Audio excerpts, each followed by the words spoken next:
Good afternoon, listeners. This is your host, Hayley Williams here. Welcome to the sport edition of the L Word.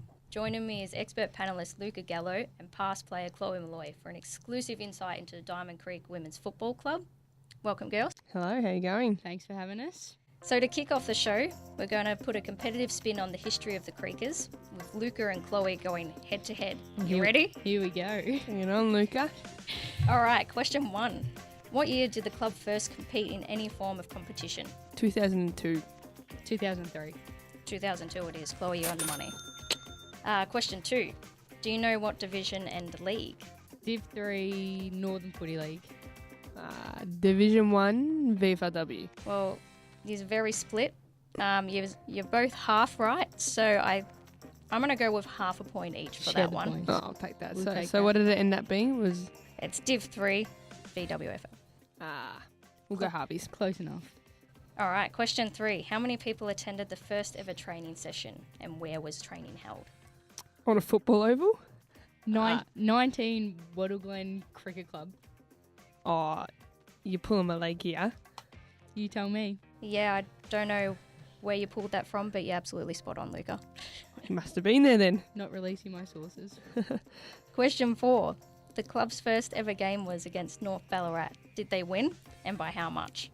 Well, I reckon they won, say, close game, 2 points. I reckon it was a bit of a blowout. They won 102 points. Well, Luca's spot on again because they won by a massive margin. This is a stitch up. Moving on. Question 5. What year did the club first make finals? Oh, 03. Too soon, I reckon. That's only their second year in, probably 05. Second year of competing in 2003 it is. Question 6. What happened in 2005? Leo Barry took that ripper mark for Sydney Swans. One last roll of the dice for the Eagles! Leo Barry, you star! I'm going to go, the club nearly folded because they were struggling for numbers, from what I've heard.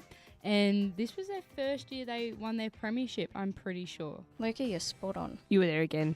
Oh, you're stitching me up here. Why would we stitch you up, Chloe? Moving on. Question 7. When were Diamond Creek promoted to the Premier League in the VWFL and how many wins? 2008, and I'm going to say that a handful of wins with 5.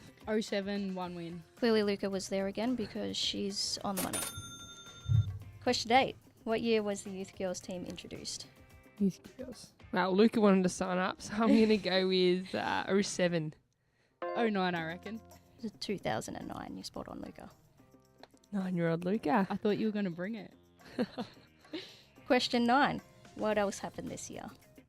Luca turned 9. I was actually 11.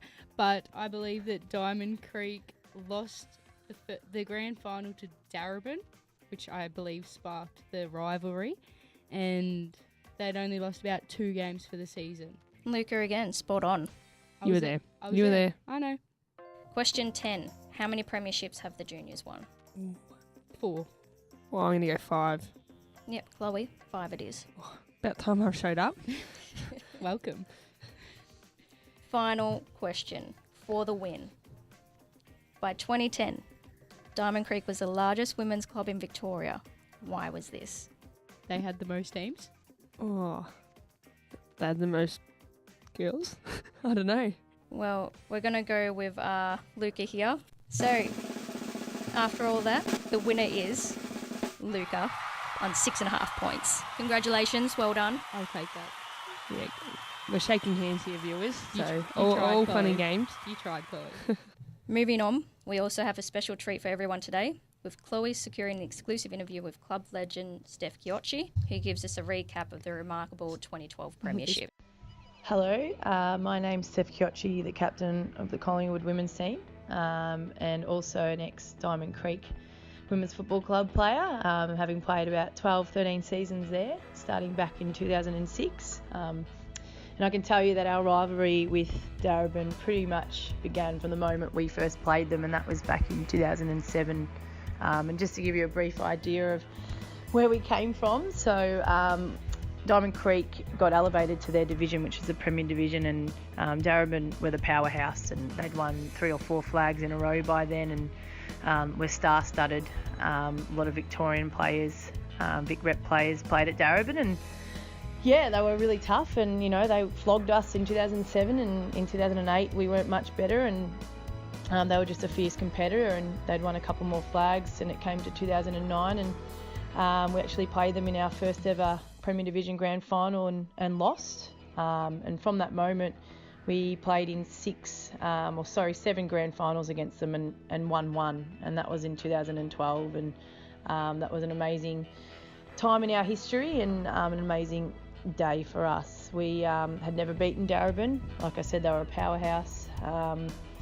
Never beaten them, played them throughout the seasons, and it was always a tough game. We were really physical, and they always credited us with being a physical team and really tough to beat, but they were just classy and had a lot of skillful players, and we'd have a 10-15 minute lapse and they'd sort of dominate us in that period of time and get the win. So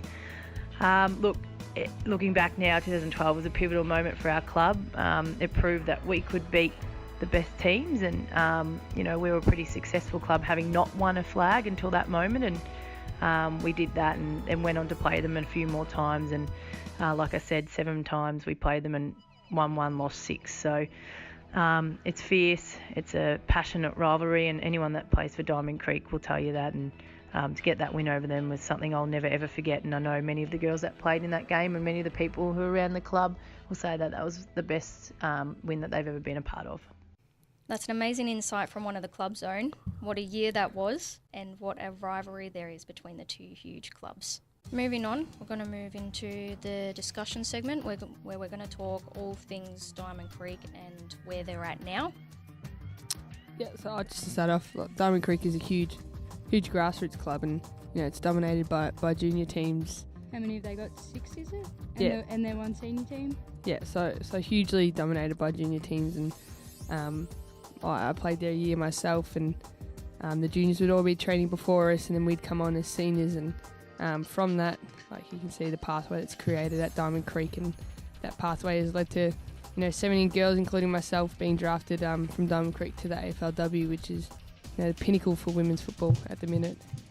So, and even though that they don't have their VFLW licence anymore, their girls are still able to go through that pathway, through the NFNL, and hopefully make an AFLW list. Would you say that that's still viable? Yeah, definitely. And we spoke before the segment, and we spoke about how there's Tiana Cochran, who's from Bendigo Thunder. I know you are mates with her, and you can probably tell us a little bit more how she was drafted. Yeah, so she was playing for Bendigo Thunder in the Northern Footy League, as it was known last year, I suppose. And she made it onto Carlton's list. She was a rookie, but then she ended up playing a couple of games. And mind you, she did all right as well. Yeah.